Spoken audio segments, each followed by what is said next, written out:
یا 7 تولے چاندی سے 1 تولہ سونا خرید سکتے تھے.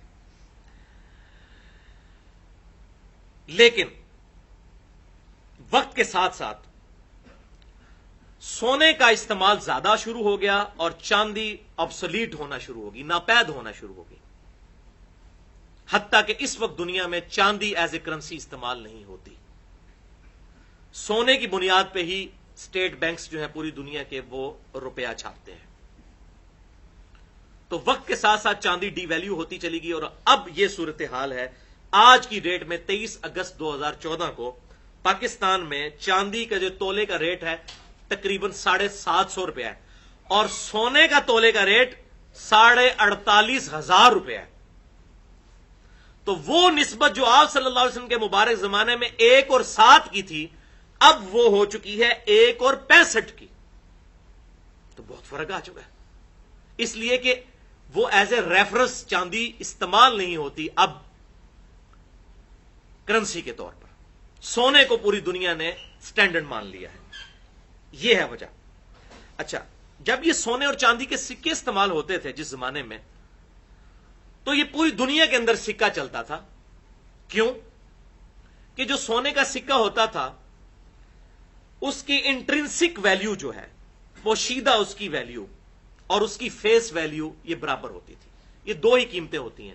ہمارے نوٹ کی جو انٹرنسک ویلیو ہے وہ ہو سکتا ہے اسٹیٹ بینک نے اتنا سونا نہ رکھا ہو, لیکن ہم یہ سمجھتے ہیں کہ یہ 100 روپے کا جو ہے یہ نوٹ, اس کے پیچھے اتنا سونا ہے.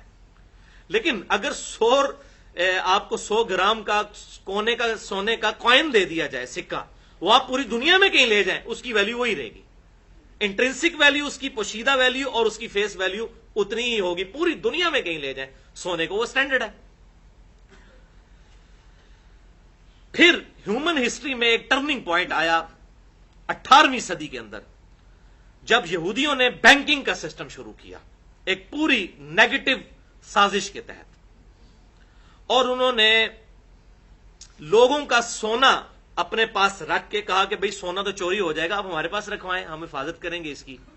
اور پھر لوگوں نے کہا سونا اگر آپ کے پاس ہوگا تو بھائی ہم لوگوں سے لین دین کیسے کریں گے؟ تو انہوں نے کہا ہم اس طرح کریں گے, آپ کو ایک ریسپٹ, ایک رسید اور ایک سرٹیفکیٹ جاری کر دیں گے. آپ اس سرٹیفکیٹ کی گارنٹی ہماری ہوگی پیچھے سے, ہم اس کی بنیاد کے اوپر آگے جو ہے وہ آپ دعویٰ کر سکتے ہیں, ہم اس کی پیچھے کھڑے ہوئے ہیں. تو اس سرٹیفکیٹ اور ریسپٹ کی بنیاد پہ آپ ایک دوسرے کے ساتھ لین دین کریں, سونا ہمارے پاس پڑا رہے گا. تو لوگوں نے دھڑا دھڑ سونا ان کے پاس رکھوانا شروع کر دیا. شروع میں تو یہ تھا جتنا سونا تھا اتنے کا سرٹیفکیٹ نکلتا تھا. پھر آہستہ آہستہ انہوں نے سرٹیفکیٹ زیادہ چھاپنے شروع کیے تو دیکھا کہ لوگوں کو فرق ہی نہیں پڑا, کوئی لوگ سونا لینے کے لیے آتے ہی نہیں ہے. تو پھر پیچھے سونا اتنا نہ رہا اور سرٹیفکیٹ زیادہ نکالنے شروع کر دی اور وہ امیر ہونا شروع ہو گئے. اب یہ ایک پوری ہسٹری ہے, اس پہ اگر کسی کو شوق ہو تو اس پہ اگر کسی نے کام کیا تو مولانا مودودی رحمۃ اللہ علیہ نے سود کے حوالے سے جو کام کیا, یونیک کام. پوری دنیا میں اس وقت جہاں بھی کوئی کتابیں لکھی جا رہی ہیں, جتنے بھی اسکالرز بات کر رہے ہیں وہ اسی کتاب سے جو سود کے اوپر انہوں نے لکھی ہے, تقریباً 300-400 صفحات پر مشتمل, اسی سے سارے لوگ ریفرنس لیتے ہیں. ان کا کافی, چونکہ پوری دنیا کے حالات پر نظر تھی اس زمانے میں, یہ سارا سسٹم اپنے عروج پہ پہنچ چکا تھا اور اسٹیٹ بینک آف امریکہ بھی اس وقت بن چکا ہوا تھا مولانا مودودی رحمۃ اللہ علیہ کے دور کے اندر. انہوں نے وہ زمانہ بھی دیکھا ہوا ہے. بہرحال یہ سونا جو ہے اس کے اگینسٹ انہوں نے ریسپٹ جاری کرنی شروع کر دی, اور حالت یہ ہو گئی کہ پھر لوگوں نے سونے مانگنے کی بجائے پھر انہوں نے قانون بھی پاس کروا لیا امریکہ میں کہ اگر کوئی سونا مانگے گا تو اس کو سزا دی جائے گی. سونا کو مانگ ہی نہیں سکتا. پوری دنیا سے سونا جمع کرنا شروع کر دیا اور سرٹیفکیٹ, اور کرتے کرتے وہی پھر کرنسی نوٹ کی شکل اختیار کر دی اسی چیز نے. اور آج پوری دنیا کے اندر کرنسی نوٹ چل رہے ہیں. آپ کوئی بھی نوٹ, اپنا پاکستان کا اگر نوٹ اٹھا کے دیکھیں تو اس نوٹ کے اوپر 2 باتیں لکھی ہوئی ہیں. نمبر 1, حکومت پاکستان کی ضمانت سے جاری شدہ. یہ اب آپ سمجھیں گے یہ کیا اوپر یہ گدڑ سنگھی لکھی ہوتی ہے انہوں نے, یہ آپ کو آج سمجھ آئے گی کہ کیا. اب آپ کو بڑا اہم لگے گا یار, اچھا یہ چیز لکھی ہوئی ہے انہوں نے. اچھا, ظاہر ہے حکومت پاکستان کی اگر ضمانت نہیں تو وہ کاغذ کا ایک ٹکڑا ہی ہے نا. ایک 80 گرام کا آپ پیج لیں, اس کے 4 ٹکڑے کر لیں تو 4,000 کے نوٹ بنا سکتے ہیں نا, رنگ ہی لگانا ہے نا اوپر, لیکن اس کے پیچھے ضمانت کوئی نہیں کسی کی, تو کاغذ کا پرزہ ہے. ٹھیک ہے, اس کی جو فیس ویلیو اس پہ لکھی ہوئی ہے 5,000 روپے کے نوٹ پہ, اس کی جو انٹرنسک ویلیو ہے, پوشیدہ ویلیو, وہ اسٹیٹ بینک آف پاکستان کے پاس ہے. تو حکومت پاکستان کی ضمانت سے جاری شدہ، اور پھر لکھا ہوتا ہے اسٹیٹ بینک آف پاکستان حامل حاضہ کو مطالبہ پر ادا کرے گا. یہ آپ نے دیکھا ہے جملہ اس پہ لکھا ہوتا ہے، حامل حاضہ کو مطالبہ پر ادا کرے گا. انشاءاللہ کبھی بھی نہیں ادا کر سکے گا جو حالت ہے. حامل حاضہ یعنی جس کے پاس یہ نوٹ ہے، جو اسے پوزیس کرتا ہے، اس کو مطالبے پر ادا کیا جائے گا. کیا ادا کیا جائے گا؟ وہ گولڈ جو اس کے ایکویلنٹ اسٹیٹ بینک نے اپنے پاس رکھا ہوا ہے، کیونکہ اس کاغذ کے پرزے کی تو کوئی اہمیت نہیں ہے. حامل حاضہ کو مطالبہ پر ادا کرے گا. لیکن وہ آپ کو پتا، اب آپ کو پتا چلا، کہتے ہیں نوٹ چھاپ رہے ہیں، پیچھے سونا نہیں ہے، تو اس طریقے سے انفلیشن انکریز ہو رہی ہے اور مہنگائی بڑھ رہی ہے. وہ کیا ہوتا ہے؟ پیچھے کچھ بھی نہیں ہوتا اور نوٹ چھاپتے جاتے ہیں. تو بہرحال یہ کرنسی نوٹ کے اوپر لکھا جاتا ہے. اب ہمارے ملک میں بھی ظاہر ہے کہ سونا ہی ایکویلنٹ ہے، پوری دنیا کے اندر یہ سٹینڈرڈ ہے سونا. اور اب یہاں تک سسٹم پہنچ چکا ہے کہ سونے کا ریٹ جو ہے وہ ڈالر کے ذریعے نکالا جاتا ہے. یہ سازش ہے جو اصل میں ہوئی ہے. ہونا تو چاہیے کہ ڈالر کا ریٹ سونے کے ایکویلنٹ نکلے، لیکن ڈالر کے ریٹ کے مطابق سونے کا ریٹ نکلتا ہے پوری دنیا میں. اور ریئل ٹائم ڈیٹا انٹرنیٹ کے ذریعے پوری دنیا میں جا رہا ہوتا ہے، اور لوگ وہ بتاتے ہیں. آپ کو پتا ہے نا، آپ سنیاروں کے پاس، گولڈ سمتھس کے پاس جائیں تو کہتے ہیں جی آج دا ریٹ ہے، وہ ریٹ ڈالر کے اگینسٹ نکلا ہوتا ہے. حالانکہ سونا جو ہے وہ گائیڈ کرتا ہے ڈالر کو، لیکن ڈالر اتنا مضبوط ہو گیا یہ پوری سازش کے ساتھ کہ آج ڈالر جو ہے وہ ڈیفائن کرتا ہے کہ یہ ریٹ ہے سونے کا، چاہے اس کے پیچھے سونا ہو یا نہ ہو. اب اس پوری گفتگو کا کنکلوژن یہ ہوا کہ کرنسی نوٹ جو ہے، اب یہ مولوی کو تو میں نہیں سمجھا سکتا، آپ لوگوں کو کم از کم، جتنے یہاں 80 90 100 کے قریب لوگ بیٹھے ہوئے ہیں، آپ کو کم از کم یہ بات سمجھ آ گئی ہے کہ یہ کرنسی نوٹ جو ہے ایکویلنٹ ہے گولڈ کے، لہذا کرنسی کا نصاب بھی گولڈ کا نصاب ہوگا، نہ کہ چاندی کا ہوگا. اور یہ تو تھی اس کی ٹیکنیکل گفتگو. اب میں اس کی لاجک بھی پیش کرتا ہوں. بخاری اور مسلم کی متفق علیہ حدیث ہے، بخاری میں 1459، مسلم میں 2263، کہ آپ صلی اللہ علیہ وسلم نے فرمایا کہ 5 اونٹوں سے کم میں زکات نہیں ہے. 5 اونٹوں کی قیمت کتنی بنتی ہے؟ تقریباً 5 لاکھ روپیہ.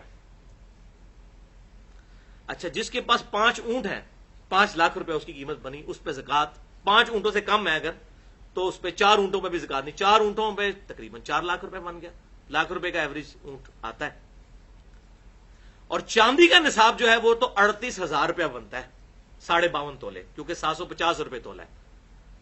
اس سے آپ آدھا اونٹ بھی نہیں خرید سکتے. یہ میں لاجیکل بات کر رہا ہوں. اگر گولڈ کا نصاب لیا جائے وہ تقریباً اسی کے قریب قریب بنتا ہے، 4.25 لاکھ روپے کے قریب. یہ لاجیکل بھی میں نے بات کی. اچھا، پھر بکریوں کا آپ نصاب دیکھیں، 40 بکریوں سے شروع ہوتا ہے. 40 بکریوں کی آپ ذرا قیمت نکال کے دیکھیں، 7-8 لاکھ روپے بنتی ہے اگر 20,000 روپے کی بھی لگائی جائے بکری. تو چاندی میں تو آپ 2 بکریاں مشکل سے خریدتے ہیں چاندی کے نصاب کے اعتبار سے، اور 40 بکریوں پہ جا کے زکات کا نصاب شروع ہو رہا ہے بکری کے اوپر. تو چاندی کے اوپر نصاب اگر لگایا جائے تو پھر تو 2 بکریوں کے اوپر زکات. تو یہ ان لاجیکل بات ہے. کرنسی نوٹ چاہے وہ روپیہ ہو، ڈالر ہو، پاؤنڈ سٹرلنگ ہو، یورو ہو، ریال ہو، یہ ایکویلنٹ ہوگا گولڈ کے. گولڈ کا جب نصاب، جس کے پاس 7.5 تولے کرنسی ہوگی، یا سونا اور کرنسی ملا کے اس کی ویلیو 7.5 تولے سونے کے برابر یا 87.48 گرام گولڈ کے برابر ہوگی، تب اس کے اوپر زکات شروع ہوگی مال کے اعتبار سے. یہ الحمدللہ میں نے پوائنٹ کلیئر کر دیا. علمی پوائنٹ نمبر 4، یہ بھی بہت کریٹیکل مسئلہ ہے، زیورات کی زکات کا مسئلہ. یہ بڑا اٹینٹو ہو کے سننے والا ہے. بھائیو، سنن ابی داؤد میں ایک حدیث ہے انٹرنیشنل نمبرنگ کے مطابق 1563، کہ آپ صلی اللہ علیہ وسلم کی خدمت میں 2 عورتیں حاضر ہوئیں جن کے ہاتھوں میں سونے کے کنگن تھے، موٹے موٹے. آپ صلی اللہ علیہ وسلم نے ان عورتوں سے پوچھا، کیا تم اس سونے کی زکات ادا کرتی ہو؟ تو انہوں نے کہا، یا رسول اللہ نہیں. تو آپ صلی اللہ علیہ وسلم نے ارشاد فرمایا، کیا تم یہ چاہتی ہو کہ اللہ تعالیٰ قیامت کے دن آگ کے کنگن تمہیں پہنائے؟ بولے اعوذ باللہ تعالیٰ. انہوں نے کہا، یا رسول اللہ نہیں. تو فرمایا، پھر ان کی زکات ادا کیا کرو. یہ ہے بیسیکلی وہ بنیادی حدیث جس کی بنیاد پر زیورات کی زکات کا مسئلہ امت کی اکثریت نے ڈیٹیکٹ کیا. اجماع تو نہیں ہے، اختلاف ہے اس میں، بہرحال اکثریت نے اسے ڈیٹیکٹ کیا. اچھا، اسی حدیث کا ایک طرق جامعہ ترمذی میں بھی انٹرنیشنل نمبر کے مطابق 637 نمبر ہے. امام ترمذی رحمۃ اللہ علیہ نے یہی حدیث لکھ کر کہا یہ حدیث صحیح نہیں ہے، اور پھر انہوں نے ایک سٹیٹمنٹ دے دی کہ زیورات کی زکات کے اوپر جتنی حدیثیں ہیں وہ ضعیف ہیں. اس حدیث کو بھی انہوں نے ضعیف کہا، لیکن امام ترمذی کے پاس جو سند ہے وہ واقعی ضعیف ہے.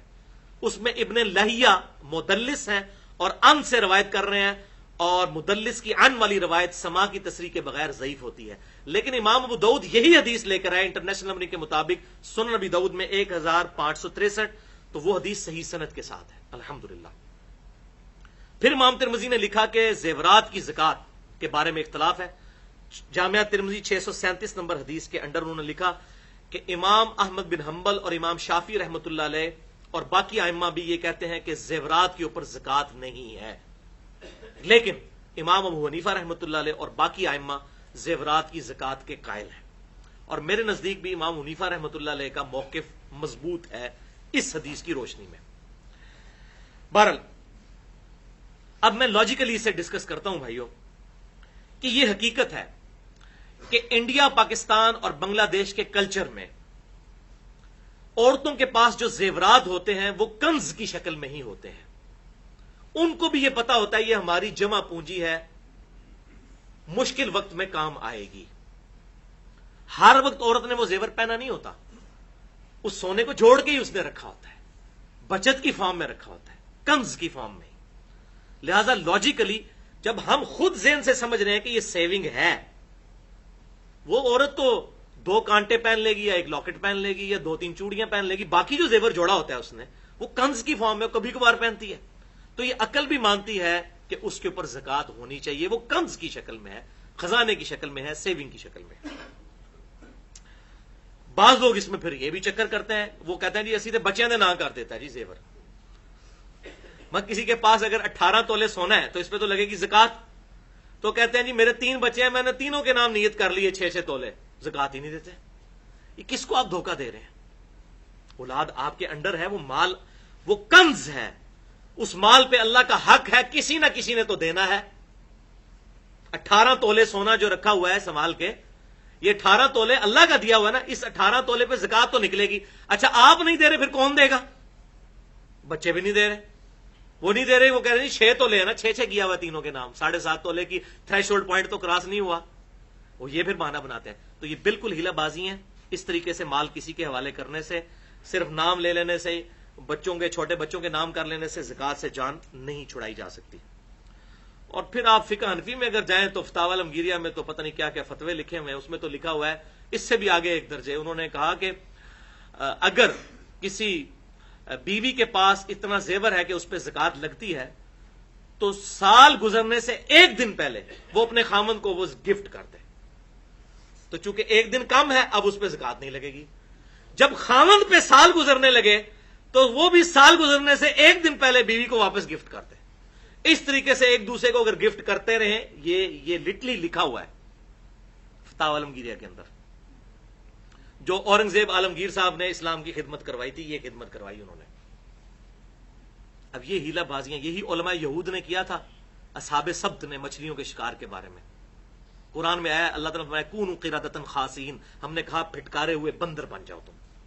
یہ ہیلے بازیاں، یہ تو حضور صلی اللہ علیہ وسلم کی دعائیں ہیں جن کا حصہ میں آج پہنچ رہا ہے کہ ہماری شکلیں نہیں بگڑ رہی. ادروائز یہ بڑے بڑے بزرگوں کی شکلیں بگڑی ہوئی ہوتی جن کو ہم بزرگ سمجھ رہے ہیں، جنہوں نے اسلام کے ساتھ بیڑا غرق کیا ہے. میں ان کو کہتا ہوں علماء کرائم، مجرم علماء، علماء کرام نہیں، علماء کرائم، مجرم علماء جنہوں نے دین کے ساتھ یہ ظلم ڈھایا.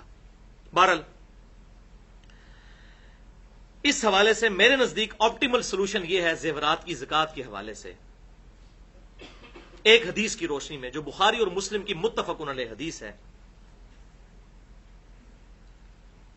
بخاری میں 1464، مسلم میں 2273 کہ آپ صلی اللہ علیہ وسلم نے فرمایا کہ مسلمان کے گھوڑے جو سواری کی شکل میں ہے یا اس کا غلام، اس پہ زکات نہیں ہے جو اس کی استعمال کی ضرورت اصلیہ کی چیزیں ہیں. آج کل کے دور میں گاڑی ہے اگر کسی، اس پہ زکات نہیں ہے. اس پہ بھی اجماع ہے کہ ضروریات اصلیہ کی جو چیزیں ہیں ان پر زکات نہیں. وہ آگے پوائنٹ آ بھی جائے گا. تو یہ اب اجتہادی مسئلہ ہے اور اس پہ کئی علماء کی رائے بھی ہے، خصوصاً وہ لوگ جو بالکل زیورات کی زکات نہیں دیتے ان کو قائل کرنے کے لیے یہ بات بڑی افیکٹو ہے اجتہاداً، کہ جو زیور عورت عموماً استعمال کرتی ہے ہر وقت، 2 کانٹے پہنتی ہے، 1-2 چوڑیاں پہنی ہوئی ہیں اس نے، یا ایک لاکٹ ہے جو اس کے عموماً استعمال میں ہے، اگر اس پہ کوئی زکات نہیں دیتا اس پہ فتویٰ نہیں لا سکتا. کیونکہ وہ جو روایت میں نے بتائی نا 2 کنگن والی، اس پہ امت کا بڑا سخت اختلاف ہے. وہ کھینچ تان کے حسن درجے تک روایت ہے، وہ پیٹ روایت نہیں اس طریقے سے بہت مضبوط جسے کہتے ہیں، بس کھینچ تان کے مضبوط ہے. اسی لیے پھر امام شافعی اور امام احمد بن حنبل جو ہیں وہ گولڈ کی زیورات کی زکات کے قائل نہیں تھے. اب یہ 2 بہت بڑے ائمہ ہیں اور وجہ یہی بنی کہ وہ ان روایتوں کو اس درجے پہ نہیں مانتے تھے. بہرحال کنز جو ہے، جو میں نے بتایا، آج اگر وہ زندہ ہوتے اور میں اپنا مقدمہ ان کے سامنے رکھتا کہ انڈیا، پاکستان، بنگلہ دیش کے عورتیں جو ہیں یہ زیورات اپنے برے وقت کے لیے سنبھال کے رکھتی ہیں، تو وہ بھی کہتے ہیں ہاں ان زیورات پہ زکات بنتی ہے. انہوں نے جن زیورات پہ کہا ہے وہ زیور ہے جو عورت عموماً پہن کے رکھتی ہے. مثلا اب کئی امیر لوگ ہیں، انہوں نے 1-1 کروڑ روپے کی گھڑی بھی پہنی ہوئی ہوتی ہے. اب کتنی عجیب بات ہے کہ 1 کروڑ کی گھڑی پہنی ہوئی ہے مرد نے، تو چونکہ ضروریات اصلی کی چیز ہے واقعی اس پہ زکات کوئی نہیں ہے. تو عورت اگر جو ہے وہ 1 لاکھ روپے کا اگر گولڈ پہن لیتی ہے تو اس پہ آپ زکات بتا رہے ہیں. تو اس میں یہ ایک ایکسیپشن دی جا سکتی ہے کہ جو عموماً عورت کے استعمال میں زیور ہے اگر اس کی زکات نہیں دیتی، اور جو کنز جوڑا ہوا ہے جو باقی وہ کبھی شادی بیاہ کے موقع پہ پہنتی ہے یا اس نے 30-40 تولے جوڑ کے رکھا ہے، اس پہ تو زکات دینی چاہیے. جہاں تک میرا یہ نہ سمجھے کہ میں کوئی اپنا معاملہ سیدھا کروں، الحمدللہ میں تو سارے ایک کے اوپر زکات دیتا ہوں جتنی بھی میری وائف کا زیور ہے الحمدللہ، چاہے وہ پہنتی ہے یا نہیں پہنتی. احتیاط اسی کے اندر ہے. اچھا، اب یہاں پر عموماً عورتیں یہ بھی کہتی ہیں کہ جی دیکھیں جی ہماری تو کوئی کمائی نہیں، ہم تو نوکری نہیں کرتی، ہم زکات کہاں سے دیں؟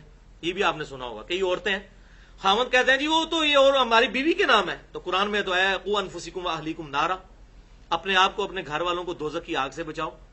یہ کیسی آپ کی بیوی ہے جسے آپ دوزخ میں جھونکنا چاہتے ہیں؟ وہ کہتے ہیں ہماری بیوی کماتی تو کوئی نہیں ہے تو ہم زکات کہاں سے دیں؟ تو بھائی اس سونے کو توڑوا کے دے. اصل میں تو سونے میں سے سونا ہی زکات دینی ہوتی ہے. آپ سن چکے 20 دینار پہ آدھا دینار. یہ تو صرف اجازت ہے، امت کے اجماع نے اسے ایکسپٹ کیا کہ جائز ہے کہ کرنسی کی شکل میں دے دیں. ادروائز اصولاً سونے میں سے سونا ہی زکات اور چاندی میں سے چاندی، جیسے بکریوں میں سے بکری.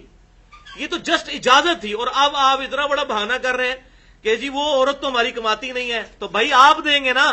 تو جو مالی عبادت جو ہے اس میں نیابت ہو سکتی ہے. نیابت کہتے ہیں کسی کی طرف سے ادا ہونا، مالی عبادت.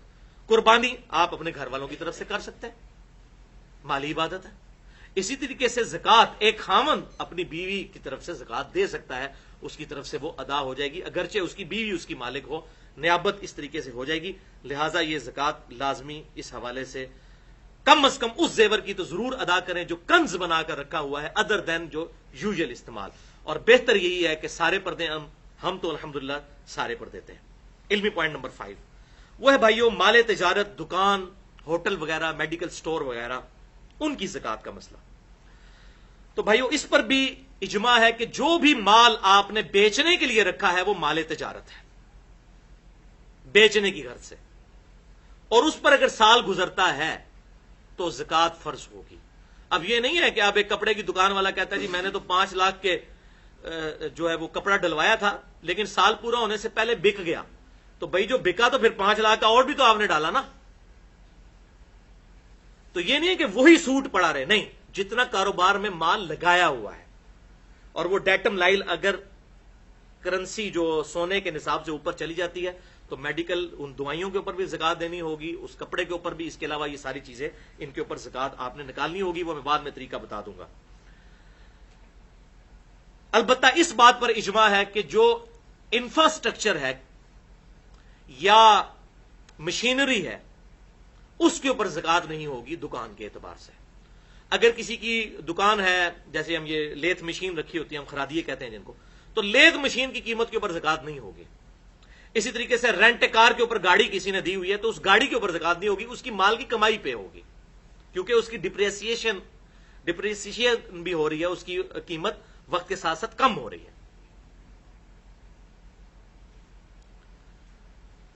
البتہ جو اس کے اندر مال پڑا ہے اس کی آپ زکات دیں گے. ایک بندے کے پاس ہوٹل ہے، ہوٹل کے آپ جتنے وہاں پر صوفے رکھے ہوئے ہیں یا کرسیاں رکھی ہیں، ان کے اوپر کوئی زکات نہیں ہے، برتنوں کے اوپر کوئی زکات نہیں ہے.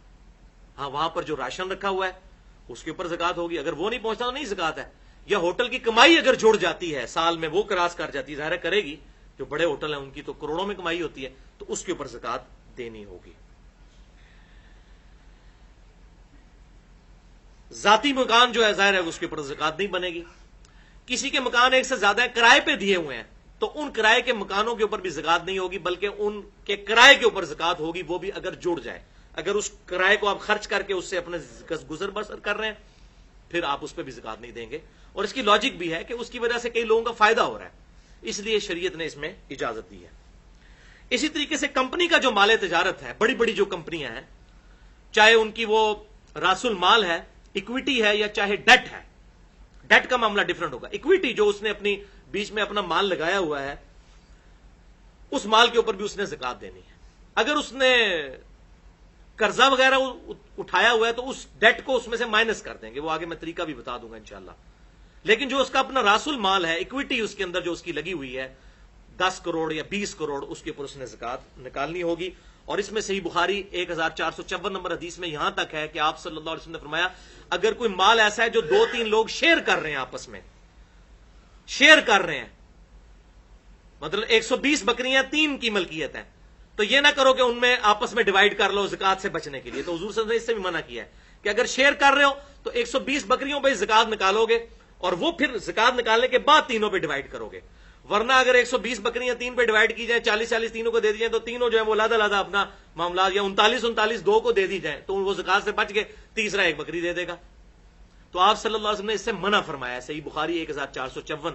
اسی کے تحت میں وہ کہہ رہا ہوں، یہ کہتے ہیں جو بچیاں نے نہ کر دیتا ہے 6 تولے، تو اس کی یہ دلیل بھی بن گئی کہ اس طریقے سے نہیں کر سکتے. علمی پوائنٹ نمبر 6 وہ ہے بھائیو کمرشل پلاٹ سے ریلیٹڈ. جو پلاٹس آپ نے بیچنے کی غرض سے خریدے ہوئے ہیں یا اپنی جمع پونجی زیور کی شکل میں، سونے کی شکل میں نہیں بلکہ پلاٹس کی شکل میں رکھی ہوئی ہے. آج کل تو ماشاءاللہ پاکستان میں پراپرٹی کا کام بڑے عروج پہ ہے، خصوصاً ہمارے اسلام آباد میں تو پلاٹ آپ لیں 40 لاکھ روپے کا پلاٹ لیتے ہیں تو تقریباً 4 مہینے کے بعد وہ 60 لاکھ کا اور پھر 1 کروڑ کو بھی تجاوز کر جاتا ہے. اس طریقے سے مصنوعی طریقے سے اس کی قیمتیں بڑھتی جاتی ہیں. تو یہ کمرشل پلاٹس جو ہیں ان کے اوپر زکات دینی ہوگی، کیونکہ یہ آپ نے بیچنے کی غرض سے لیا ہوا ہے، یہ مال تجارت میں ہے، آپ کا کنز ہے، آپ کی جمع پونجی ہے. ورنہ تو اگر میرے پاس 40 تولے سونا ہے تو میں زکات سے بچنے کے لیے وہ بیچ کے ایک پلاٹ لے لوں، میں کہوں جی اس پلاٹ میں گندم وغیرہ تو اگاتا نہیں ہوں، لہٰذا میرے پہ عشر کوئی نہیں، زکات ہی کوئی نہیں. وہ زرعی زمین کے لیے ہے، اس پہ نہیں ہے. لیکن جو کمرشل پلاٹس ہیں جو آپ نے بیچنے کی غرض سے لیے ہوئے ہیں، سوائے اس پلاٹ کے جس پہ آپ نے اپنا ذاتی مکان بنانا ہے، ذاتی مکان چونکہ ضروریات اصلیہ ہے اس پہ زکات نہیں ہوگی. باقی جو پلاٹس آپ نے اپنی جمع پونجی رکھی ہوئی ہے اس کے اوپر آپ نے زکات نکالنی ہوگی.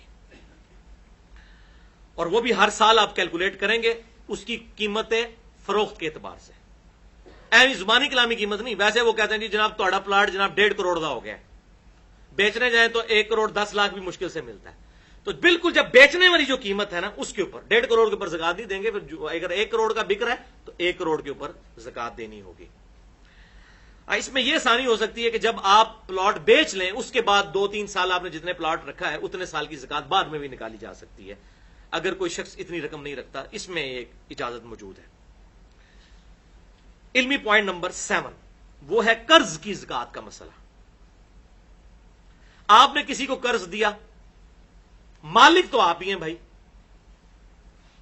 اب وہ کہتے ہیں جی میں نے تو اس کو دیا ہوا ہے. بھائی وہ تو پہلے ہی مقروض ہے، اس کے کھاتے میں کیوں زکات ڈال رہے ہیں؟ زکات تو آپ نے دینی ہے.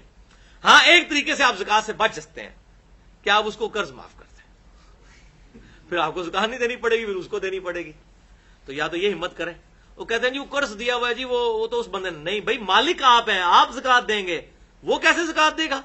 وہ تو پہلے ہی مقروض ہے، وہ تو نکالے گا اپنے میں سے، آپ نے زکات دینی ہے. اچھا اسی طریقے سے اگر کسی نے ایسے بندے کو قرض دیا کہ جس سے اس کو ملنے کی امید ہی نہیں تھی، تو اس نے کہا یہ تو تقریباً میں نے ڈبو ہی دیا مال.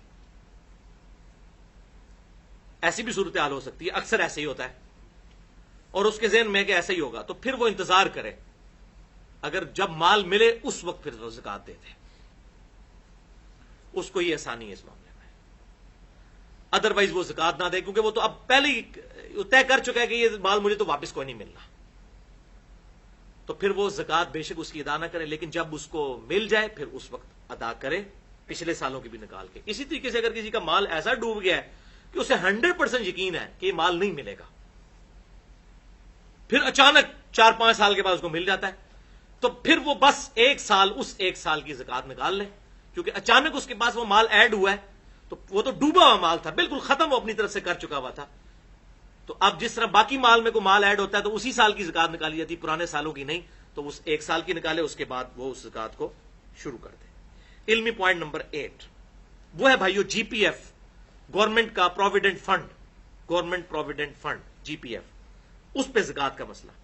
یہ آج کل ہمارے آفس میں بھی بڑی بحث چل رہی تھی کہ سرکاری ملازم کی تنخواہ سے ہر مہینے گورنمنٹ کچھ پیسے نکالتی ہے اور پھر کچھ پیسے اپنی طرف سے کنٹریبیوٹ کر کے وہ جمع کرتی رہتی ہے، حتیٰ کہ ریٹائرمنٹ کے وقت اسے وہ پیسہ دے دیا جاتا ہے.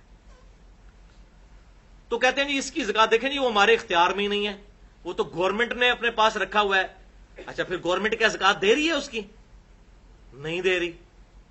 وہ ایسے اکاؤنٹ میں رکھا ہوتا ہے جس میں سے زکات ہی نہیں کٹتی. نہ گورنمنٹ دے رہی ہے نہ آپ دے رہے ہیں، تو پھر زکات کون دے گا اس کی؟ وہ کہتے ہیں جی گورنمنٹ کی پوچھ ہوگی. تو میں نے کہا پھر ٹھیک ہے، گورنمنٹ کو کاٹنے دے پھر زکات. اب تو یہ قانون آ گیا کہ جی پی ایف پہ بھی زکات کٹے گی. بلکہ ہمارے آفس میں تو انہوں نے پھر ایفیڈیوٹ باقاعدہ بھروائے ہیں کہ ہم نے یہ بھر کے دیا ہے کہ ہمارے جی پی ایف فنڈ کا جو اکاؤنٹ ہے اس میں سے زکات نہ کاٹی جائے، ہم زکات اپنی خود دیں گے، ادروائز گورنمنٹ نے کاٹ لینی ہے. تو مجھے وہ بندہ پوچھ رہا تھا کہ جی یہ تو گورنمنٹ کے ذمہ ہے. پھر میں نے کہا ایفیڈیوٹ نہ بھر کے دینا، گورنمنٹ کے ذمہ ہے، گورنمنٹ انشاءاللہ روزانہ ہر سال جو ہے کاٹ لیا کرے گی، پھر زکات تمہارے ذمہ تو نہیں رہے گی. وہ ایفیڈیوٹ بھی بھر کے دے دیتے ہیں اور پھر کہتے ہیں جی گورنمنٹ کی ملکیت ہے، آپ کی ملکیت ہے. ہاں اس میں یہ آسانی ہو سکتی ہے اگر آپ نہیں دے سک رہے، جب بعد میں مل جائے اس وقت پچھلے سارے سالوں کی دیں، لیکن عافیت اس میں ہے کہ ساتھ ساتھ اس کی زکات دیتے جائیں. یہاں پر ایک اور مسئلہ میں جی پی ایف کے حوالے سے سرکاری ملازموں کے لیے بتا دوں کہ جی پی ایف میں سود بھی لگتا ہے، اور کئی آفیسز میں اس چیز کی اجازت موجود ہے، خود ہمارے آفس میں بھی، کہ آپ یہ لکھ کے دے دیں کہ میرا جو اکاؤنٹ ہے جی پی ایف کا وہ انٹرسٹ فری کر دیا جائے، کہ میرے اکاؤنٹ پہ سود نہ لگے. تو پھر سود کے بغیر آپ کو ریٹائرمنٹ کے وقت رقم ملے گی، لیکن وہ بہت کم ہوتی ہے، وہ پھر آپ کو اللہ سے ہی لینی پڑے گی قیامت والے دن انشاءاللہ.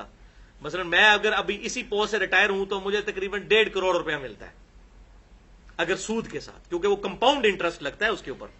جو جی پی ایف ہوتا ہے نا اس پہ بہت زیادہ ریٹ ہوتا ہے. عام اگر 5 یا 8% ہے تو وہ 15 سے 20 یا 25% تک ہوتا ہے. لیکن اس طریقے سے مجھے 10 لاکھ روپے ملے گا، اور 10 لاکھ اور 1.5 کروڑ کی آپس میں کیا نسبت بنتی ہے؟ لیکن اللہ تعالیٰ اس 10 میں بھی برکت دے تو بہت برکت ہے. تو ہم نے تو بھائیو اکثر ہمارے آفس میں لوگوں نے ایفیڈیوٹ بھر دیا ہے کہ ہمارا انٹرسٹ فری کر دیا جائے جی پی ایف. پھر لوگ کہتے ہیں نہیں جی یہ تو گورنمنٹ تحفہ دے رہی ہے. ابھی مولوی بھی ہے نا فتوے دینے والے، وہ کہتے ہیں جی تانوں کیا ہے، جو اکھاں بند کر لو کبوتر آٹھ، گورنمنٹ دے رہی ہے لے لو. یار ہمیں تو پتہ ہے اس بات کا. کہتے نہیں جی نہیں آپ ہم بچ سکتے ہیں جہاں وہ پھر اور بہانے بناتے ہیں. وہ کہتے ہیں جی دیکھو جی یہ جو تسی کرتا پایا ہے نا جی، یہ کرتا بھی جس مشین پہ بنا ہے وہ بھی سود پہ آئی ہوئی ہے، تو سود تو آپ تک پہنچ رہا ہے. یہ اکثر لوگ کہتے ہیں. اور جس سود کا دھواں تو پہنچ ہی رہا ہے، تو ڈائریکٹ بھی کھا لیا جائے تو کیا ہے؟ اس کا پھکی والا جواب، اینٹی وینم، لاجیکل آنسر، الزامی جواب بھی لے لیں.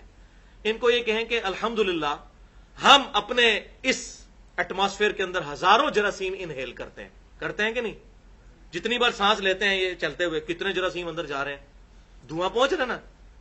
تو ان کو کہیں یہ امرود کیڑوں والے آپ کے سامنے رکھتے ہیں، آپ اس کو کھولیں کیڑے موٹے موٹے نظر آئے لیکن آپ کھا لیں، اتنے جراثیم بھی کھا رہے ہیں نا تو کیڑوں والے امرود بھی کھا لیں، خیر ہے. کیا ہے؟ سود کا دھواں پہنچ ہی رہا نا، ڈائریکٹ بھی کھا لیں تو خیر ہے. تو ادھر کہیں گے نہیں نہیں نہیں اس سے تو بچ سکتے تھے. تو بھئی جہاں جہاں بچیں گے وہاں بچنا فرض ہے.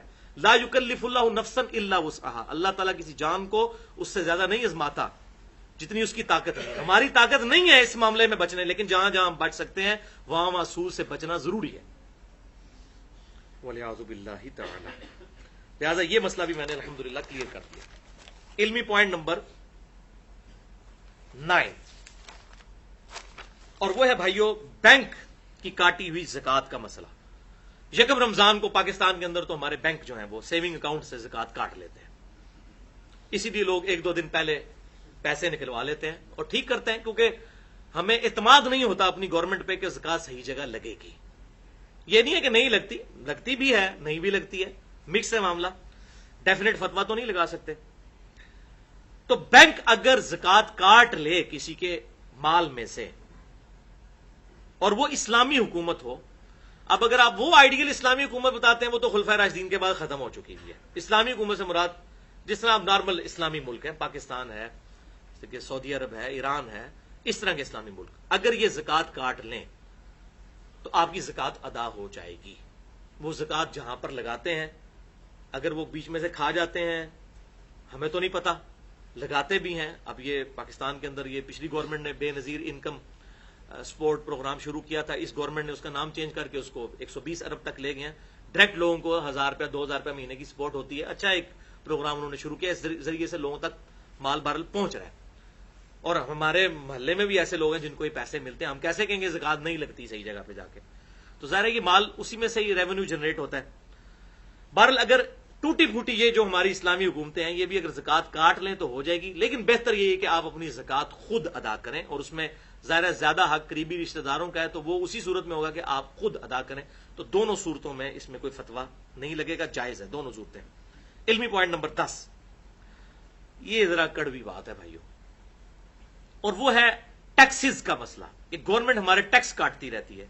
بجلی کے بل کے اوپر بھی ٹیکس، انکم کے اوپر بھی ٹیکس، ایک صابن کی ٹکیا کے اوپر بھی ٹیکس، ٹھیک ہے، ہر چیز کے اوپر گورنمنٹ ہم سے ٹیکس کاٹتی ہے. اب ظاہر ہے کہ یہ جو حکومت کا نظام ہے، چاہے وہ فوجیوں کی تنخواہیں ہوں یا یہ سڑکیں بنانا ہو، پل بنانا ہو، اس طریقے سے ویلفیئر کے کام کرنے ہوں، ایئرپورٹس بنانے ہوں، ریلوے اسٹیشن بنانے ہوں، یہ سارا مال ظاہر ہے حکومت ٹیکسز کے ذریعے ہی کرتی ہے. اور جو اسلامی حکومت ہے اس میں 3 ہی سورسز ہیں مال کمانے کے. نمبر 1 زکات، نمبر 2 جزیہ جو آج تقریباً ناپید ہو چکا ہے، یعنی غیر مسلم رہتے ہوں تو وہ اپنی حفاظت کے لیے مسلمانوں کو سالانہ 4 دینار سونے کے دیں گے جزیہ. اور نمبر 3 مال غنیمت، کہ اگر کبھی کافروں کے ساتھ قتال ہو اور اس میں جو مال آئے. یہ 3 سورسز اسلامی حکومت کے دنیا کا نظام اپنے نظام حکومت چلانے کے لیے، چاہے اس میں امام مسجد کی تنخواہیں ہوں یا فوجیوں کی تنخواہیں ہوں یا سڑکیں بنانا ہو یا نیو بارن جو بیبی ہیں ان کے جو ہے وہ ان کے لیے ویلفیئر اسٹیٹ بنانا ہو، جیسے سیدنا عمر فاروق رضی اللہ تعالیٰ عنہ کے مبارک دور میں تھی. تو یہ سارا سورس جو ہے وہ ان چیزوں سے پورا ہوگا. اب یہ اجتہادی مسئلہ ہے کہ ہماری گورنمنٹ بھی جتنے یہ کام ویلفیئر کی کرتی ہے وہ ٹیکسز کے ذریعے کرتی ہے. تو اگر کوئی شخص اپنا ایگزیکٹ ٹیکس کیلکولیٹ کرتا ہے سال کا کہ اتنا ٹیکس گورنمنٹ میرا کاٹ چکی ہے، تو یہی وہ زکات تھی جو میں نے گورنمنٹ کو دینی تھی، اس نے رفاع عامہ کے کام کرنے تھے. اور رفاع عامہ کے جو کام ہے اس میں امیر غریب کا فرق نہیں ہوتا. اگر گورنمنٹ کوئی کنواں کھدوائے گی نا تو یہ نہیں کہ جو زکات کا مستحق ہے وہ صرف اس میں سے پانی پی سکتا ہے، دوسرا بھی پی سکتا ہے. یہ جنرلائز ہوتی ہیں چیزیں. تو وہ اگر اپنا ٹیکس مائنس کر دے اس زکات میں سے، ٹیکس اس کا کٹا ہوا ہے سپوز 40,000 اور زکات اس کی بنتی ہے 1,40,000، تو وہ کہ نہیں میں اب 1 لاکھ دوں گا، 40,000 گورنمنٹ آلریڈی کاٹ کے لگا چکی ہے. تو اجتہاداً اس میں کوئی حرج نہیں ہے. ہم ایسا نہیں کرتے، میں یہ خود نہیں کرتا کہ میں اپنے لیے، لیکن میں یہ بتا رہا ہوں کہ اگر کوئی ایسا کرتا ہے تو ہم اس پہ کوئی شرعی فتویٰ نہیں لگا سکتے. اللہ تعالیٰ کی بارگاہ میں انشاءاللہ تعالیٰ اس کی کوئی اس حوالے سے گرفت نہیں ہوگی. بہرحال احتیاط اسی سائڈ پہ ہے کہ ٹیکسز کی مد میں جو کٹا ہوا مال ہے اس کو زکات کے طور پر نہ ٹریٹ کیا جائے. لیکن اگر کوئی کر لیتا ہے تو اس میں کوئی ایشو نہیں ہوگا. لاجیکلی یہ بات سمجھ میں آنے والی ہے. علمی پوائنٹ نمبر 11، کن کن چیزوں پر زکات فرض نہیں ہے. تو وہی اسٹینڈرڈ حدیث بخاری اور مسلم کی متفق علیہ حدیث، بخاری میں 1464، مسلم میں 2273، کہ مسلمان کے گھوڑے اور غلام کے اوپر زکات نہیں ہے. ضروریات اصلیہ کی جو چیزیں ہیں اس پر زکات نہیں ہے. ضروریات اصلیہ میں کون کون سی چیزیں ہیں جس پہ اجماع ہے امت کا؟ رہائش والا مکان، گاڑی، قیمتی سے قیمتی گھڑی، کمپیوٹر، قیمتی موبائل. اسی طریقے سے اگر کسی کے پاس کوئی ڈیکوریشن پیس ہے، اگر اس کی نیت نہیں ہے اس کو بیچنے کی، ویسے اس نے ڈیکوریشن کے طور پہ رکھا ہوا ہے، ہیرے کا بنا ہوا ہے، پلاٹینیم کا ہے، اس پہ کوئی زکات نہیں. جوتیاں، فریج، ایئر کنڈیشن، استری، موٹر سائیکل، اس طرح کی جتنی چیزیں جو ہمارے استعمال میں ہیں اب آج کل میں نے دیکھا کچھ مولوی بیٹھ کے کہتے ہیں جی یہ حضور کے زمانے میں فریج تو نہیں تھا لہذا اس کی بھی زکات دیں. خدا کے لیے آج کے دور کے اعتبار سے دیکھا جائے گا کہ اس وقت لوگوں کا رہن سہن کیا ہے. پھر لوگ کہتے ہیں جی فلاں کے پاس تو فریج بھی ہے, اس کے پاس موٹر سائیکل بھی ہے, تو اس پہ تو زکات نہیں لگتی. او بھائی کیوں نہیں لگتی زکات؟ آج کل کی تو بیسک نیڈز ہیں. اگر وہ غریب ہے, چاہے اس کے پاس موٹر سائیکل بھی ہے, زکات لگے گی اس کے اوپر, اگر وہ اس معاملے میں وہ آگے میں بتا بھی دیتا ہوں انشاءاللہ. البتہ جو مکان فالتو ہیں ان کے کرائے کے اوپر آپ نے زکات دینی ہوگی اگر جڑ جائے. ادروائز اگر اس سے آپ کھا رہے ہیں, جیسے اسلام آباد میں کہا جاتا ہے کروڑ پتی غریب ہے. اسلام آباد کے بارے میں مشہور ہے کروڑ پتی غریب, یعنی ان کے پاس 1.5-2 کروڑ روپے کی کوٹھی ہوتی ہے, ایک پورشن میں خود لے رہے ہوتے ہیں, دوسرے پورشن سے 30-40 ہزار روپے کرایہ آ رہا ہوتا ہے, اس کرایے سے وہ کھا رہے ہوتے ہیں, ان کا کوئی سورس آف انکم نہیں ہوتا. تو وہ کروڑ پتی غریب, کروڑوں کے مالک ہیں لیکن غریب ہیں, اسی کرایے سے کھا رہے ہوتے ہیں. تو اب ظاہر ہے کہ اب بڑا ظلم ہے کہ وہ 1.5 کروڑ کی زکات ان سے دلوائیں گے. نہیں, ایسا نہیں ہوگا. اسلام اس چیز کو نہیں کہتا. چاہے موویبل ایسٹس ہوں کار کی شکل میں, چاہے فکسڈ ایسٹ ہوں مکان کی شکل میں, ان کے اوپر زکات نہیں ہے, ان کی کمائی کے اوپر ہے. علمی پوائنٹ نمبر 12, اور وہ ہے زکات نکالنے کا طریقہ. بس یہی 1-2 ڈیٹیل پوائنٹ ہے, پھر فوراً سارے کور ہو جائیں گے انشاءاللہ تعالی. زکات نکالنے کا, کیلکولیٹ کرنے کا طریقہ کیا ہے یہ بھی آپ سمجھ لیں. اب جتنی ہم نے تھیوری ابھی تک 11 پوائنٹ سمجھے ہیں, اس کی روشنی میں آپ کو نصاب بھی کلیئر ہو گیا, کتنی زکات دینی ہے یہ بھی کلیئر ہو گیا, کس کس چیز کے اوپر زکات دینی ہے یہ بھی کلیئر ہو گیا. اب آج کل کے دور کے اعتبار سے مینلی 3 طرح کی چیزیں ہیں جن کو آپ نے جمع کر کے اپنی زکات کیلکولیٹ کرنی ہے. یہ بڑا آسان طریقہ ہے. مجھے بڑے لوگ ای میلز کر رہے تھے بڑے عرصے سے, زکات پہ کوئی لیکچر دیں, پھر وہ اپنا پورا حساب کتاب بیچتے ہیں کہ زکات کیلکولیٹ کریں جی, وہ 40 پہ تقسیم بھی نہیں بیچارے کر سکتے. میں مطلب میرے لیے بڑی مصروفیت ہوتی ہے, میں نہیں یہ سارے معاملات لے کے چل سکتا, لہٰذا میں نے اب یہ میں آپ کو جنرلائز بتانے لگوں. یہ بڑا آسان طریقہ ہے زکات کو کیلکولیٹ کرنے کا.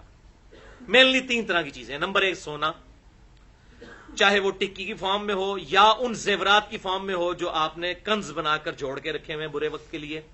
نمبر 2 کرنسی, چاہے روپے کی شکل میں ہو, ڈالر کی شکل میں ہو, پاؤنڈ کی شکل میں, یورو کی شکل میں, ریال کی شکل میں, اس کا بھی ظاہر سونے والا ہی نصاب ہے. اور تیسری چیز ہے مال تجارت, دکان ہے, میڈیکل سٹور ہے, اس کے اندر آپ نے کوئی مال ڈالا ہوا ہے بیچنے کی نیت سے. اسی طریقے سے کمرشل پلاٹس ہیں بیچنے کے لیے رکھے ہوئے ہیں. ان تینوں کیٹیگریز کے مال کو آپ جمع کریں گے, اس ٹوٹل مال کے اوپر آپ زکات نکالیں گے اگر وہ تھریش ہولڈ پوائنٹ کو کراس کر جاتا ہے.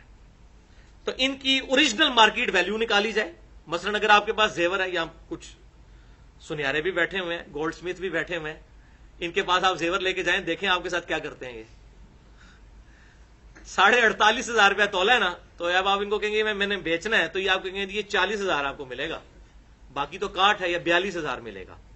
تو اس 40 یا 42,000 کے اوپر زکات ہوگی, 48,000 کے اوپر زکات نہیں ہوگی. 48,500 کے اوپر جو اس کو آپ بیچنے جائیں اس وقت جو آپ کو نیٹ مل رہا ہے, شریعت کسی پہ ظلم نہیں کرتی, جو اس وقت مال مل رہا ہے اس کی قیمت آپ لگوائیں کاٹ نکال کے. کیونکہ یہاں پر کاٹ اس لیے ڈالی جاتی ہے, وہ 24 کیرٹ سونا تو نہیں ہوتا, اس کو 22 کیرٹ کر دیتے ہیں, اور وہ جو اس کی مزدوری ہے اس میں ڈال کے تو وہ 24 کیرٹ کے پیسے چارج کر لیتے ہیں. یعنی کان کو ایسے کر کے پکڑتے ہیں. بولا نہیں بنانا نہیں, سنے آ رہے ہو.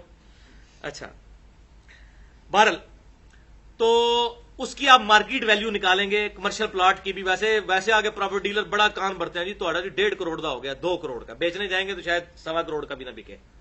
تو اس کی بھی آپ قیمتیں فروخت لگوائیں گے. جو کمرشل پلاٹ ہے, جو زرعی زمین ہے کسی کے پاس, اس کے اوپر چاہے وہ مربوں کے مربے ہوں, کسی کے پاس زرعی زمین جو اس کو وراثت میں ملی ہے, اس پہ کوئی زکات نہیں ہے جب تک اس کے اوپر کوئی چیز اگائی نہیں جاتی.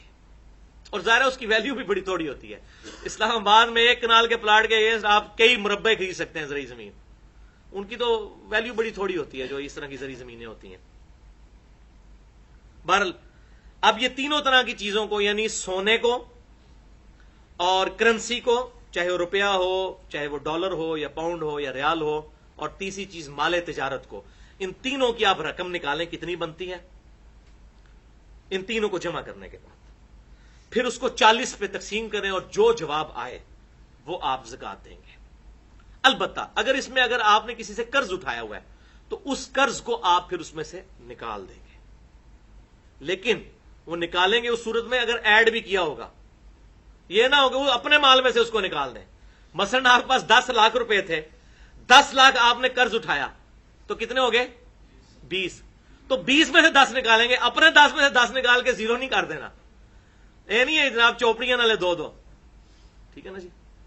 تو ٹوٹل مال میں سے ڈیٹ کو نکالیں گے, پھر آپ کی اکویٹی آئے گی جو آپ کا راس المال ہے. اب میں ایک آپ کو ٹیسٹ کیس بتا دیتا ہوں تاکہ آپ کو سمجھ بھی آ جائے. ایک میں نے فرضی کیس بنایا کہ ایک بندے کے پاس 4 تولے سونا ہے. اب یہ خود تو تھریش ہولڈ پوائنٹ نصاب پہ نہیں پہنچتا, 7.5 تولے پہ تو نہیں پہنچتا نا, 4 تولے.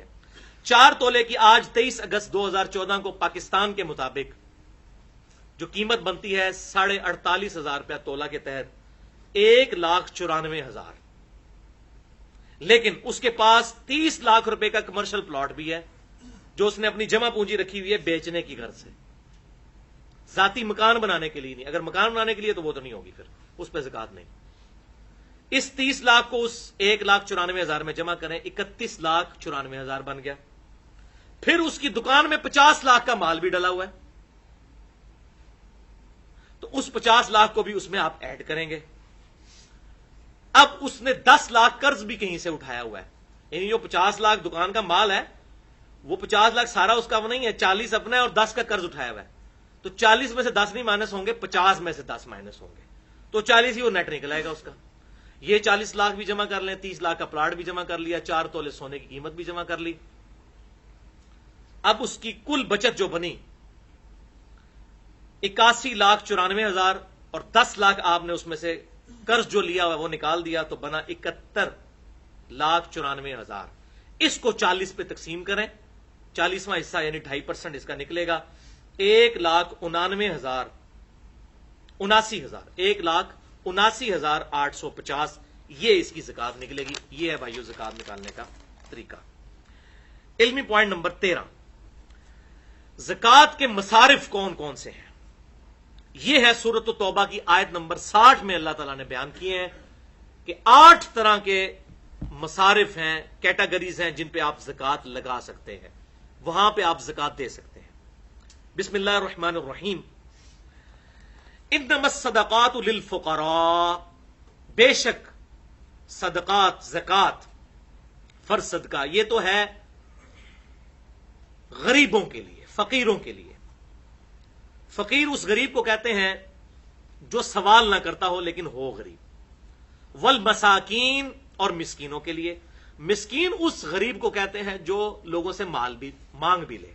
فقیر وہ جو مانگے نہ لیکن وہ اپنی حالت اس کی نظر آ رہی ہو کہ یہ غریب آدمی ہے, سفید پوش. اور مسکین وہ جو سائل بن کے آئے مانگ لے. دو گے.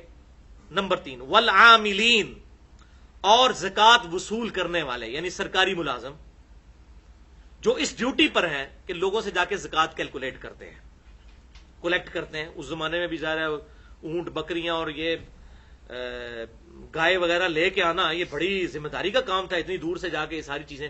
تو باقاعدہ لوگ ہوتے جو عاملین کہلاتے تھے. 3 ہو گئی. نمبر 4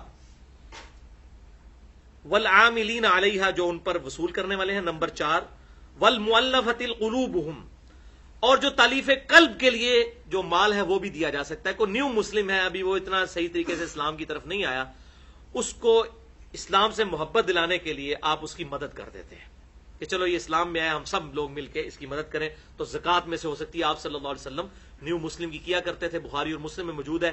آپ صلی اللہ علیہ وسلم نے غزوہ حنین کے موقع پر ابو سفیان کو 100 اونٹ دیے تھے تالیف قلب کے لیے.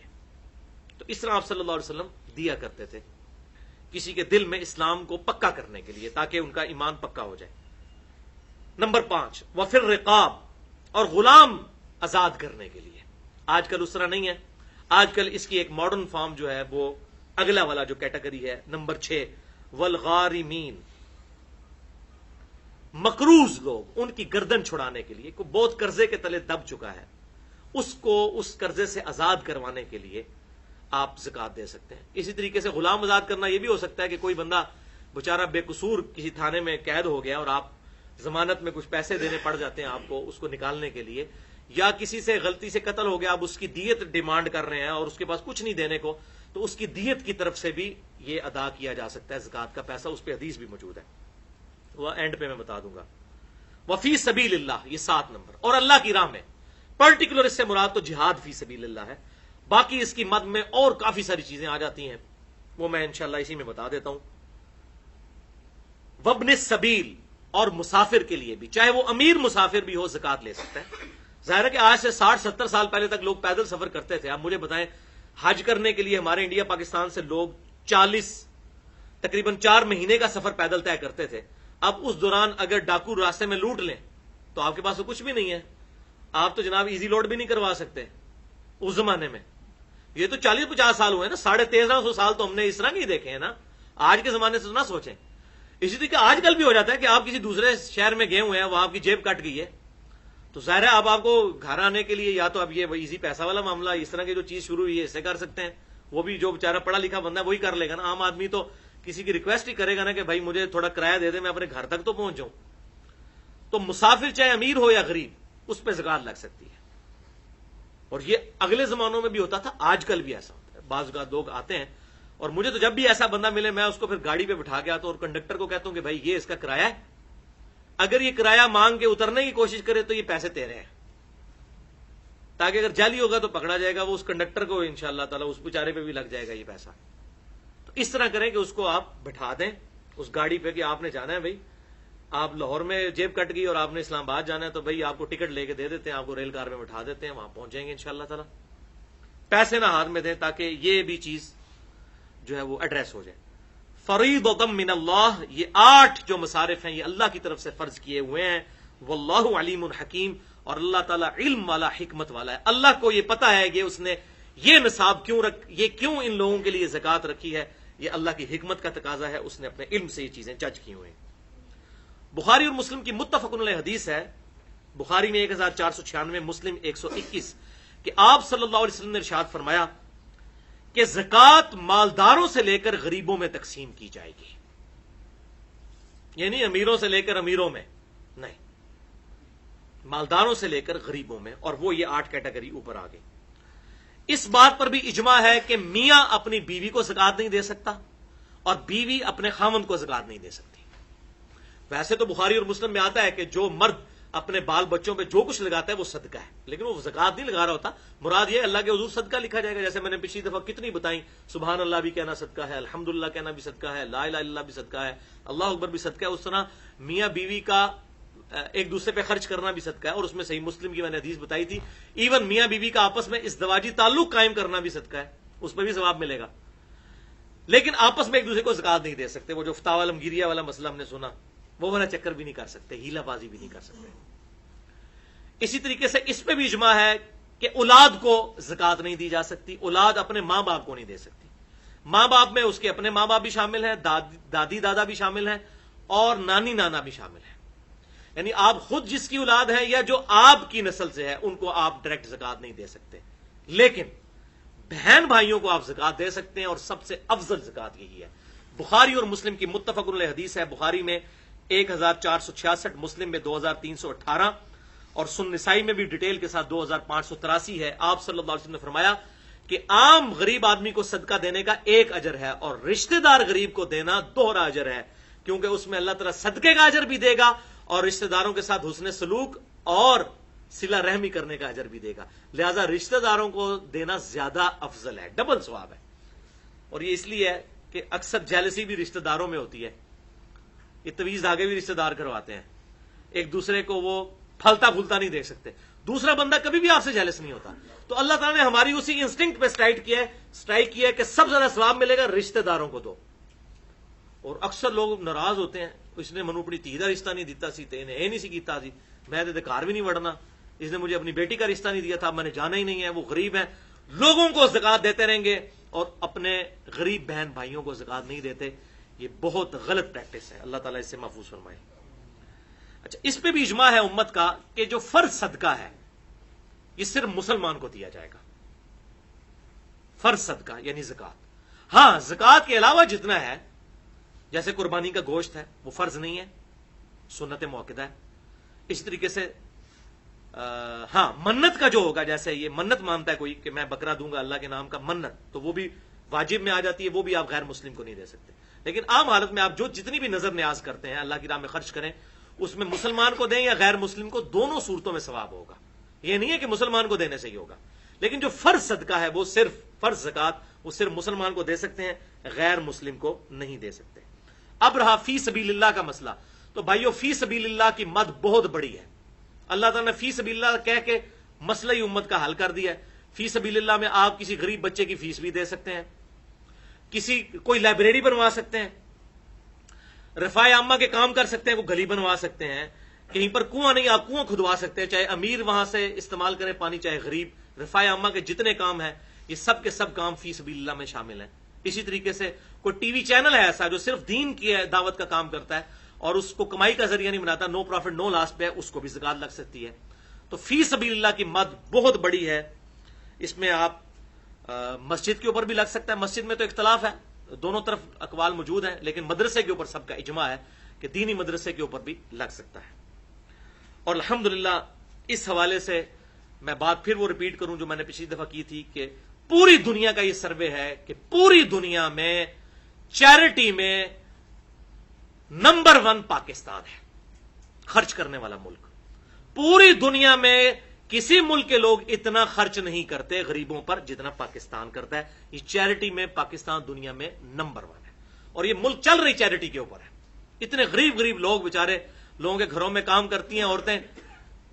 آپ 1000 روپے میں ایک کام کرنے والی عورت بھی ہائر کر سکتے ہیں. $10 بنتے ہیں مہینے کے. $10 مہینے کا کیا ہے؟ باہر کے ملکوں میں تو $10 گھنٹہ چارج ہوتا ہے صفائی کرنے والی، یہاں مہینے میں. اب وہ غریب عورتیں بیچارہ اپنا گزارا کیسے کرتی ہیں کہ لوگ ان کے ساتھ باقی چیزوں میں بھی مدد کرتے ہیں. لیکن یہ بھی یاد رکھیں جو عورت آپ کے گھر میں کام کر رہی ہے اس کو اگر آپ زکات دیتے ہیں تو یہ نہ اس کے اگینسٹ سے کام زیادہ نہ کروائیں، ورنہ وہ پھر آپ سود کھا رہے ہوں گے اس سے.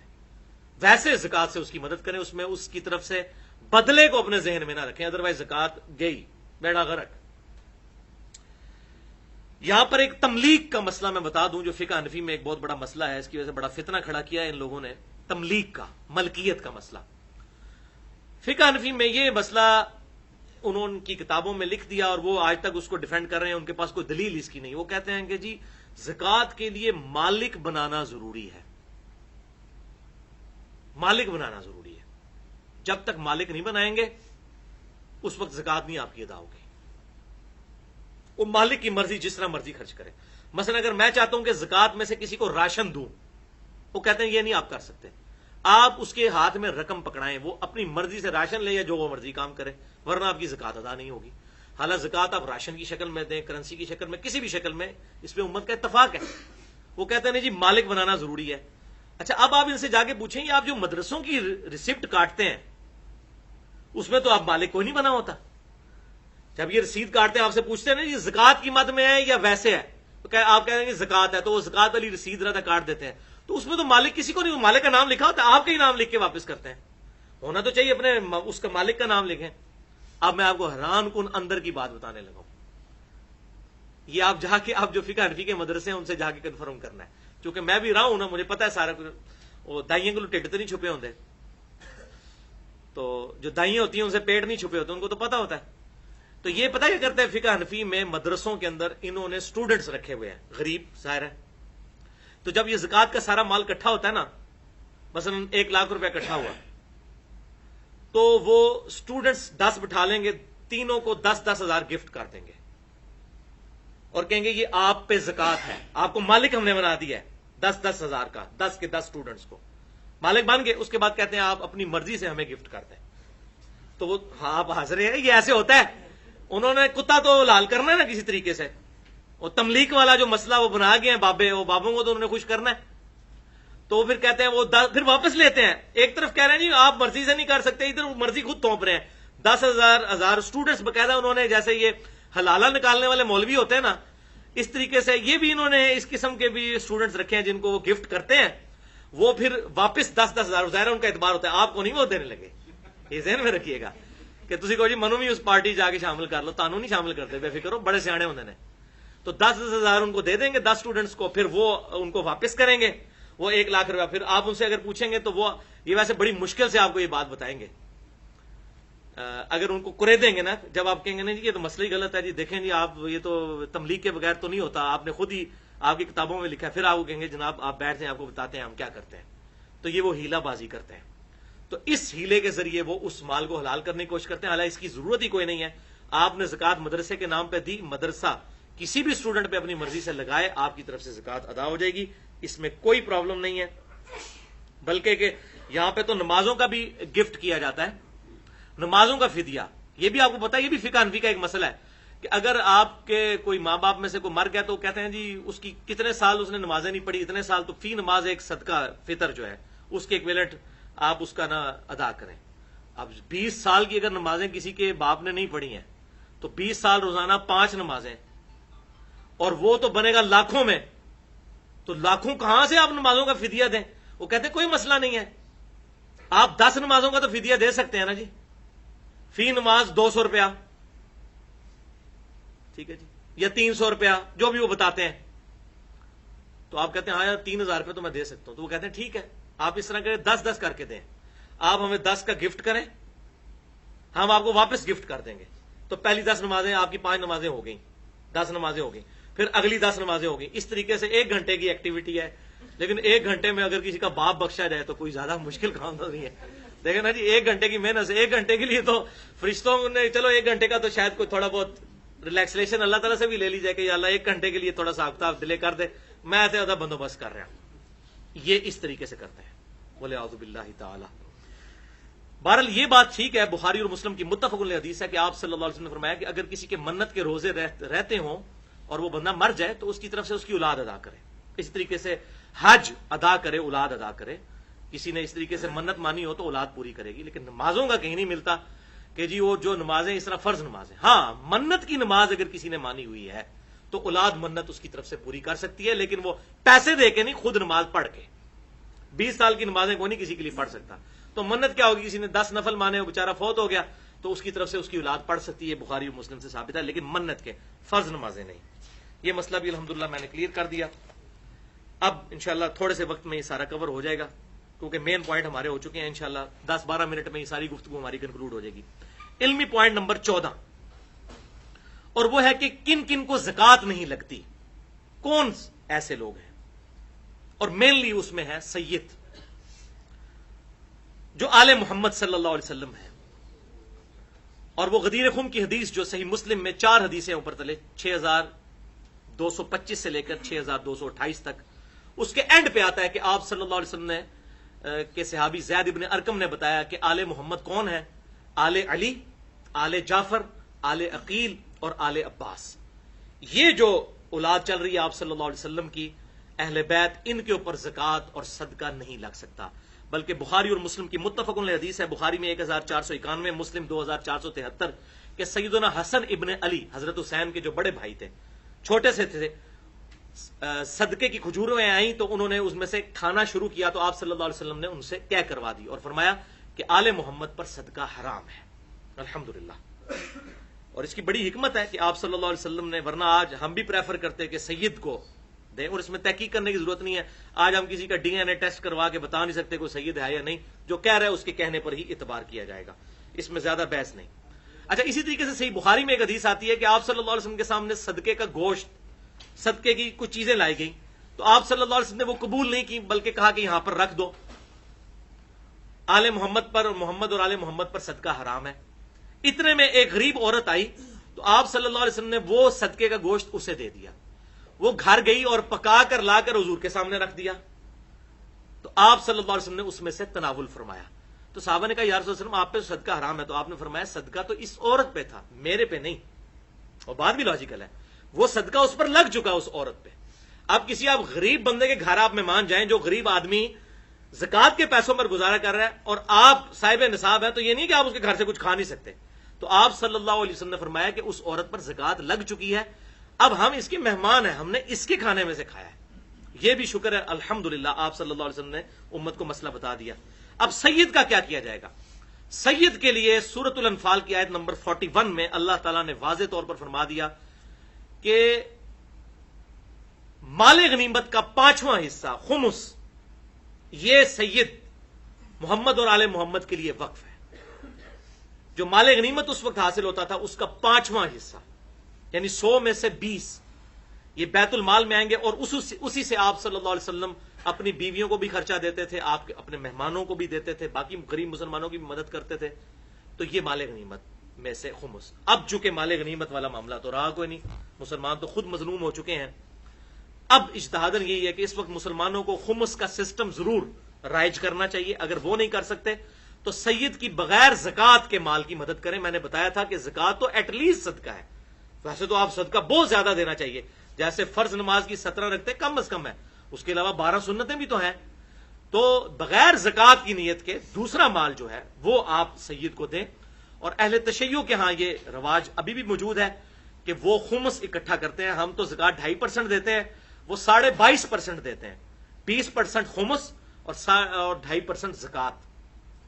اور وہ ان کے علماء کے پاس جمع ہوتی ہے, اس سے وہ سید زیادہ جو ہے ان کی مدد کرتے ہیں. وہ زکات نہیں ہوتی, وہ خمس ہوتا ہے. انہوں نے اس کے اوپر اجتہاد کیا ہے.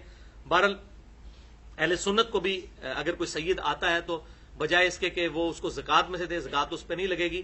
اور وہ خود بتا بھی دیتے ہیں لوگ کہ ہم سید ہیں, زکات نہیں لیں گے, تو عام مال سے مدد کی جائے, انشاءاللہ اللہ تعالیٰ اجر دینے والا ہے.